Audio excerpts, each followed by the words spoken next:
Marine veteran Daniel Penny back in court today as his manslaughter trial continues. Earlier this week, the jury was shown bystander video of the moments Jordan Neely was put in a chokehold on the floor of a subway train. This morning, more witnesses have taken the stand. Eyewitness News reporter Darla Miles live outside court in Lower Manhattan. Darla?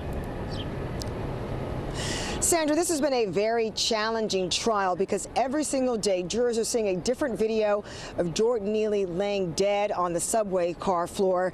This morning there was a woman who burst out hysterically crying and had to run out of the courtroom when another video was introduced. Now we've seen two witnesses on the stand so far. Right now a 38-year-old Brooklyn woman just wrapped up her testimony. She was called by the prosecution.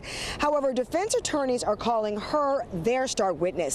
She testified that when Neely was ranting, that his tone was so believable, there was a moment she truly thought she was going to die, describing his behavior as, quote, satanic. Now, she's the second strap hanger to testify this morning. The first is an 18-year-old high school student who also had to take a break in her testimony because she started crying, and she testified about the moment Penny placed Neely in a chokehold. Take a look at this exchange between her and his defense attorneys. He said, "You felt a sense of relief when you saw that?" She answered, "Yes."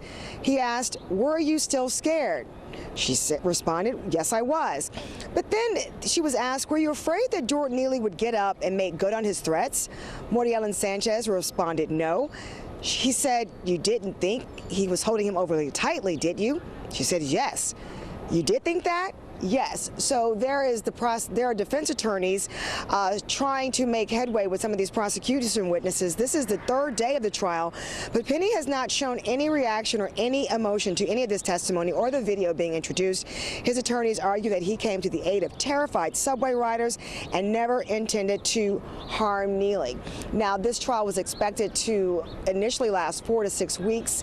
Right now, the prosecution is moving through their case very, very quickly as defense attorneys for Daniel Penny try to find some inconsistencies in the stories of these eyewitnesses to bring any credibility to Penny's side in terms of his defense. Reporting live in Lower Manhattan, Darla Miles, Channel 7, Eyewitness News.